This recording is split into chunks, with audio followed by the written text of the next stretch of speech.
పెరియార్ను రాయలసీమకు చెందిన బలిజ నాయకుడు అంట.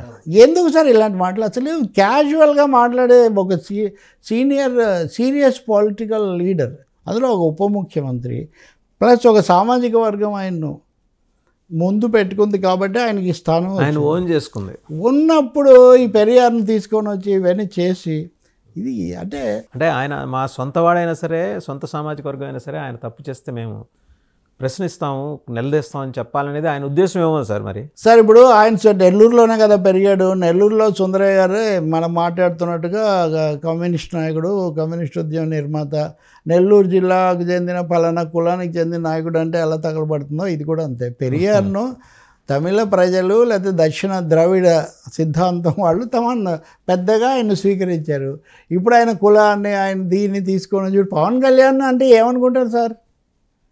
ఆయన సినిమాలో నటించిన పవర్ స్టారు, జనసేన అధినేత, చిరంజీవి తమ్ముడు ఇవన్నీ అనుకుంటారా? పలానా ఊళ్ళో పుట్టిన పలానా కులానికి సంబంధించిన అది అభిమానించే వాళ్ళు అభిమానించవచ్చు, అలా చూడొద్దని ఆయనే కదా చెప్తున్నారు. మనం ఇప్పుడు వేల సార్లు చర్చించాం కదా పవన్ కళ్యాణ్ గురించి. ఎప్పుడైనా ఈ మాటలు ఎప్పుడు చెప్పలేదే, మరి పెరియార్ గురించి చెప్పాల్సిన అవసరం వచ్చింది? అది ఒక విధమైన దూరదృష్టి లేదా దాని ప్రభావాన్ని అంచనా వేయలేకపోవటం. ఇది తమిళుల మీద ఎలాంటి ప్రభావం చూపిస్తుంది? ఇది పాజిటివా? ఇప్పుడు ఎక్కడైనా మనం ఒక చోట ప్రవేశించి ప్రభావం చూపాలంటే వాళ్ళని ఆకట్టుకునే, వాళ్ళకు నచ్చే సానుకూల అంశాలతో మనం వెళ్తాం. అసలు వెళ్ళటమే వాళ్ళకి చాలా ప్రాణప్రదమైన దక్షిణ హిందీ వ్యతిరేక ఉద్యమం, దాన్ని టచ్ చేశారు. దానికి మీరు వ్యతిరేకం. వాళ్ళు పెద్ద అయినా ఏ పార్టీ వాళ్ళైనా పెరియార్కి నమస్కారం పెట్టి దిగుతారు. మీరు పెరియార్ మీద దాడి చేస్తున్నారు. ఎట్లా సార్ ఇది? అంటే దాడి చేసినప్పుడు దాన్ని జస్టిఫై చేసుకునే ప్రయత్నం చేయలేదంటారా ఆయన? ఏం చేశారని మీరు చెప్పండి. చేయలేదంటారా అంటున్నారు. చేయలేకపోతున్నారు కదా. ఎందుకంటే వాస్తవంగా దీన్ని టేకప్ చేసింది అన్నామలై.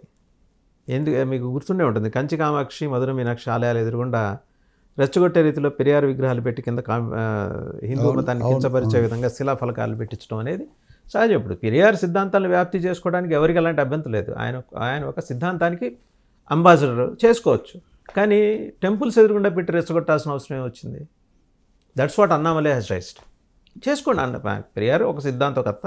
సరే, ఇప్పుడు చాలా మాటలు చెప్తుంటారు. ఎవరు ఎక్కడ ఎవరు చెప్పారు, చెప్పిన వాళ్ళ స్థాయి ఏంటి, ఈ విషయాలన్నీ పక్కన పెట్టేసి ఏదో ఎప్పుడో ఎవరో చేశారు. నేను కూడా పవన్ కళ్యాణ్ అంటున్నాడు దాన్ని ఖండించలేదు, దీన్ని ఖండించారా లేదా రికార్డులని మీరు తిరగేశారా? ఇప్పుడు అలాగే ముస్లింలు ఇప్పుడు అక్బరుద్దీన్ ఓవైసీ మాట్లాడితే ఖండించలేదా? నాతో సహా అందరు ఖండించారు. ఎవరు ఖండించలేదు? మామూలుగా ఎవరైనా ఆర్ఎస్ఎస్ కార్యకర్తలో లేదా సగటు బీజేపీ కార్యకర్తలు అలా మాట్లాడితే బాగుంటుంది. కానీ కీలక స్థానాల్లో ఉన్న వాళ్ళు రికార్డు తిరగేయాలి. ఖండించలేదు.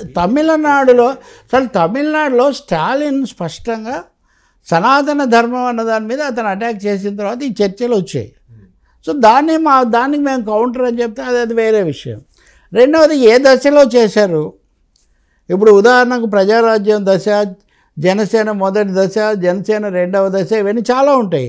ఇప్పుడు మీకు సంబంధించి మీరు గతంలో ఇలా మాట్లాడారని మీకేమో కౌంటర్ పోస్ట్ చేయకూడదు. చేసినందుకే కదా జాతీయ మీడియా మీద అంత విరుచుకుపడ్డారు, అంతే కదా. ఇప్పుడు అన్నామలై అయినా పెట్టిందైనా పెరియార్ ఏ దశలో పెట్టారు? ఆ పెట్టినవన్నీ డిఎంకేకి పూర్తిగా వర్తిస్తాయా?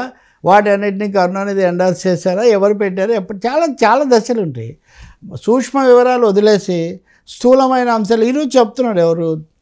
మహారాష్ట్ర ముఖ్యమంత్రి దేవేంద్ర ఫడ్నవీస్. నిన్ను చెప్పారు ఈరోజు పత్రికల్లో ఏమని, చావా సినిమా అనేది రీఇగ్నైటెడ్ ది ఎమోషన్స్, ఉద్రేకాలను తిరిగి రగిలించింది, అందువల్ల నాగపూర్ ఘటనలు జరిగాయని. మరి చావా సినిమా చాలా గొప్పది, చాలా మంచిది అని ప్రమోట్ చేసిన కేంద్ర మంత్రులు లేదా ముఖ్యమంత్రులు వాళ్ళు ఆలోచించాలి కదా. ఇప్పుడు మనం గతాన్ని గురించి దీనికి పూర్తి కాంట్రాస్ట్లో నేను ఇందాక కూడా చెప్తున్నా, గాంధీజీ హత్య అనేది పాఠం ఉండక్కర్లేదు అని విద్యామంత్రి ధర్మేంద్ర ప్రధాన్ మొన్న మార్చిలో పార్లమెంట్లో చెప్పారు. అంటే దేశానికి స్వతంత్ర సేనాని జాతిపితగా గౌరవించబడిన వ్యక్తి 1948 జనవరి 30న మతం ఉన్మాదం వల్ల చంపితే దాని గురించి చెప్పనక్కర్లేదు. కానీ 500 ఏళ్ల కిందట 600 ఏళ్ల కిందట పూర్తి చారిత్ర కూడా పూర్తి స్పష్టత లేని అంశాల్లో వాటిని మటుకు సినిమాలు తీసుకొని మరీ రెచ్చగొట్టుకొని ఇప్పుడు ముఖ్యమంత్రి స్వయంగా చెప్పే పరిస్థితి తేవాలి. దీని గురించి ఈ ద్వంద్వత్వం నుంచి బయటికి రావాలి కదా. కాబట్టి కొంచెం నేను ఎక్స్టెండెడ్ ఫ్రేమ్లో చెప్తున్నాను. కాబట్టి ఇప్పుడు ఎవరి రాజకీయం ఏదైనా చెప్తే ప్రజలు ఒప్పుకుంటారు. ఈ వెనక్కు చూడడం వల్ల అంటే ఈ సమస్య ఎక్కడ వస్తుందంటే Pawan Kalyan linking himself too much with BJP with the past అంటారా? With BJP theory ideology. Past ఇంకోటే కాదు, బీజేపీ ఐడియాలజీని ఈవెన్ బీజేపీ కూడా అలా మాట్లాడటం లేదు ఆంధ్రప్రదేశ్లో, తెలంగాణలో. పవన్ కళ్యాణ్ మీకు అభ్యంతరం లేకపోతే ఒకటి చెప్తాను. మీకు ఇంతకుముందు కూడా మనం మాట్లాడుకున్నాం, కొత్త వైష్ణవుడు ఒళ్ళంతా నామాలు పెట్టుకున్నాడు. నేను వైష్ణవ అలాగా కొత్తగా ఒక సిద్ధాంతాన్ని ఏది భుజానికి ఇప్పుడు వైష్ణవులతో నేను సమస్య తెచ్చుకోదలుచుకోలేదు. కాబట్టి ఇప్పుడు ఏదైనా కానీ ఇప్పుడు స్క్రిప్ట్ అనేది కథకు అనుగుణంగా ఉంటుంది. కథ అనేది ప్రేక్షకులను ఆకట్టుకునే విధంగా ఉంటుంది. ఆ విషయం పవన్ కళ్యాణ్ అంటే యాజ్ ఇట్ ఈస్గా ఆయనకి ఇచ్చిన స్క్రిప్ట్లో లోకల్ ఇష్యూస్ని బీజేపీ స్కిప్ చేయించి ఇంతవరకు అంతే కదా.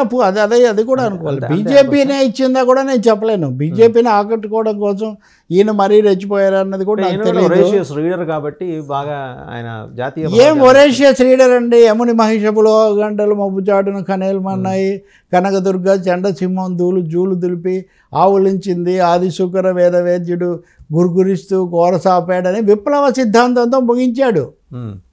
విప్లవం నేను చెగువేరా దగ్గర తీసుకుంది విప్లవం కాదని ఉపన్యాసం మొదలుపెట్టాడు. శ్రీశ్రీ చెప్పిన విప్లవ భావజాలంతో విప్లవం ఏంటి? సనాతనత్వాన్ని ప్రశ్నించడమే.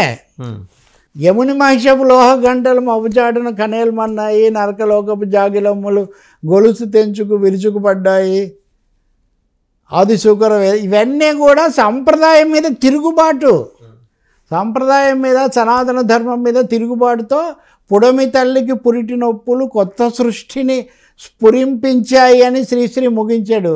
నిజంగా ఆయన చదవలేదని నేనేం అనడం లేదు, కానీ ఎంపిక చేసుకునేటప్పుడు కనీసం సందర్భ శుద్ధి చూపించి ఉంటే దీన్ని ఎంపిక చేసుకొని దీంతో దాన్ని కంక్లూడ్ చేస్తారా? సో అది కొంచెం అనాలోచితమైన దూరదృష్టి రహితమైన స్థానికత లోపం కలిగిన వ్యూహం అనుకుంటున్నాను.